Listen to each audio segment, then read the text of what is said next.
It's the background music. This is not for profit for me, so here we go. Zoo Boys, Chapter 10. Arm yourselves. Ready to move on, Dave suggested, let's find the arcade games. Ronnie asked, they have those? Dave answered, let's find out. Let's game it out, men. Jeremy agreed and added, I hope the electric is on there. As John joined their exit, he inquired, anybody got quarters? It was funny to him how the others hadn't thought about that. He could have all the electric in the world and every video game known to mankind, but he thought of a sign he saw in an old classic arcade. If you ain't got the cash to pay, you ain't got the clout to pay. No loitering. Ron gently patted his pocket containing Tina. Quasi rose to her feet and then slowly followed their friends as Dave led the way. Ron joked about the extra baggage John and Jeremy were carrying. Geez, guys, you think you got enough? Jeremy's response was, well, help then. Here, pick these up. You won't think it's so funny when you're hungry later tonight. Jeremy left a few large bags for Ronnie to pick up when he caught up. Ronnie mumbled, yeah, whatever. Jeremy yelled, what'd you say? Nothing. Yeah, but, well, that's what I thought. Pick 'em up and come on. Then he said softer, slowpoke moron. Ron mumbled under his breath, you're the moron. Then Dave shouted, as Jeremy did earlier, what'd you say? Jeremy answered, nothing. Just grab the food. Ronnie hated being told what to do, even if it was for his own good. Dave offered to take a few bags off Johnny. Johnny appreciated Dave making his load lighter, and John responded with, yeah, cool. Hey, thanks. All this stuff is for us to eat later. Dave appreciated John's forward thinking, but didn't verbally respond. He felt like taking some of the bags was enough. His way of thanking John was to do something in return. Not say something, but to do something. As they moved on toward an exit that was very different from the way they entered, they stopped to marvel at the fish tanks lining the walls of the hallway. They were at least 20 feet high and also covered the length of the corridor, 45 feet or 15 yards long. It was as if they were actually in the tank, but staying dry. The mammoth aquarium was beautifully lit and teeming with very large sea creatures, not just small fish, although they were in there too. The three boys were forced to stop and gaze at the monumental oceanic habitat, capturing their wonderment and demanding their full attention. Ronnie picked up the bags Jeremy left behind. He was still left bringing up the rear, and Quasi dropped back even further. It looked as if Quasi was going in the opposite direction. Back out the door they used to come in. Johnny cried, hey, you guys, wait up! He called Quasi, but she was deliberately taking the other exit.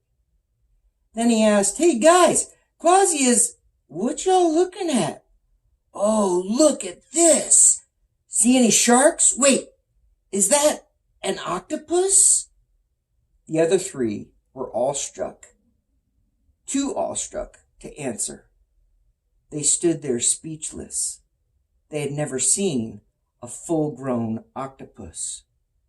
The creature came right up to the glass, sprawled its 8 legs out, covering the huge tank walls from top to bottom, side to side, and corner to corner. Then it changed its skin until it was completely transparent. John asked, What Did that just happen? Is this real life? I mean, y'all saw that too, right? Ronnie asked, where did it go? Jeremy answered, he didn't go anywhere. He is still... Dave expressed his delight. What? Yeah. He made himself invisible. Right in front of our eyes. John's jaw dropped, but he was able to get out. I've heard of octopus that can camouflage themselves and even change the texture of their skin to blend in, but this, whoa, man! Dave dropped his bags and the extra bags he was carrying for John, then moved closer to the glass as John and the other three backed away, watching him put his nose right up against the glass. I can kind of see where it is, but I see right through him. Suddenly, he felt himself being lifted up off the ground. John dropped his backpack and bags, ran up and grabbed one of his dangling legs. Dave shouted, "Hey, he's got a hold of me!" Ronnie stood there in confusion while Jeremy dropped his bags and ran up to grab Dave's other leg. There was a complete tug of war going on with Dave's body as the rope. Although John and Jeremy jumped into action, it was no use. The invisible octopus was too strong and determined to take Dave in, like a fisherman reeling in his catch. All three were lifted up to the top. Dave's head was inches from the surface of the tank's water. John commanded Ron, "Get the bags of steak! Throw it in!" Ronnie grabbed a bag. "The whole thing?" Jeremy yelled in frustration. "Yes, the whole thing! Come on!" Ron grabbed one of the two bags and threw it at the aquarium wall. It hit the side of the tank and slid down like a ton of wet beanbags. Some of the meats fell out and were on the ground.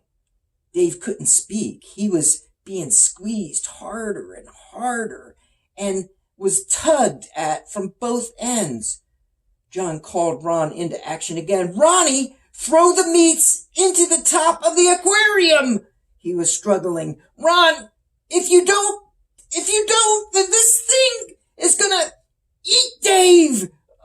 Feed her, Ronnie! Feed her!" Dave was grunting in protest against the pulling puss, but he couldn't utter a word. Although the boys couldn't see it, the octopus had just one arm around Dave's whole head. It covered his eyes, ears, nose, and mouth. They could literally see right through it. Dave's friends gave witness to how his nose was being flattened and his hair was forced upward like a mohawk. As Dave's eyes began to bulge, Ron tried to gather the meats. While going for one of the large steaks, he was surprised as it was captured and lifted up by one of the monster's other legs. The grip around Dave's neck began to subside while some of the other opaque arms and legs snatched up the food Ron couldn't get to in time.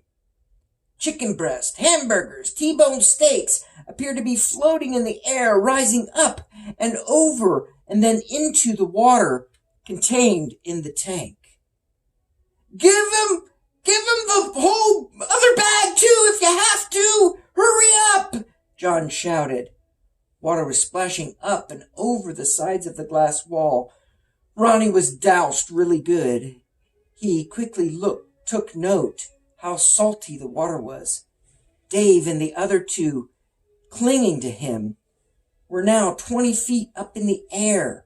The sea monster gave one more tug, pulling his prey, Dave, into the tides of the aquatic museum.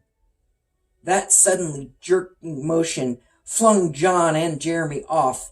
John was propelled to the left while Jeremy was hurled up and to the right until they both hit the floor.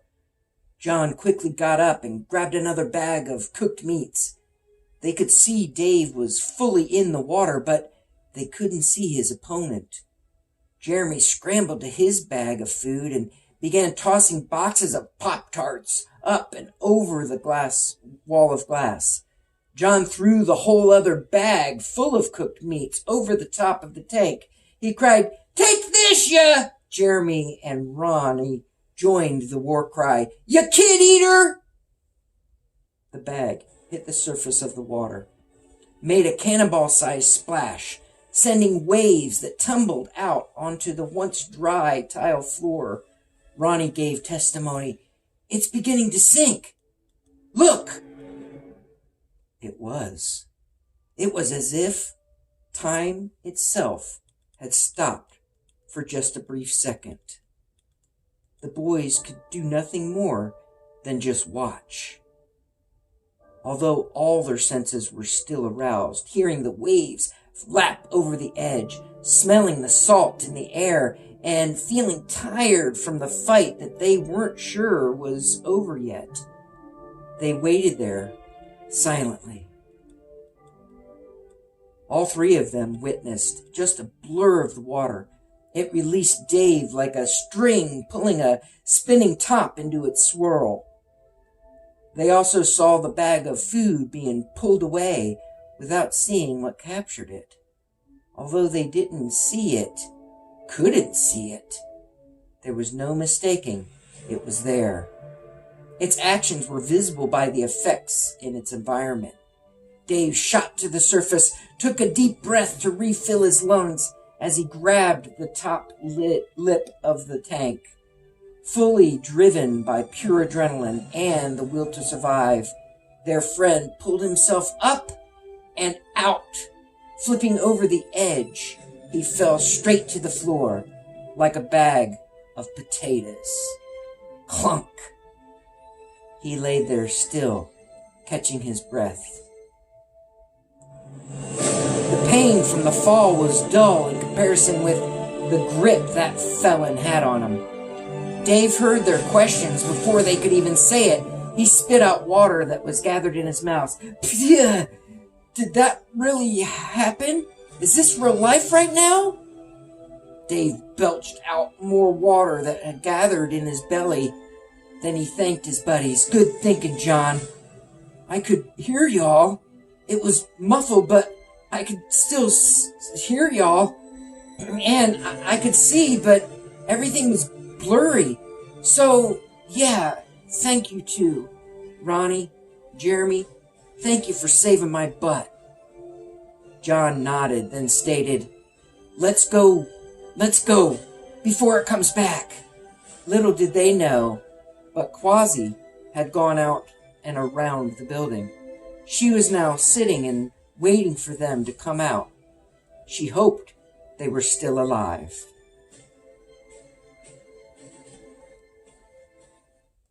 That's the end of chapter 10. On to chapter 11.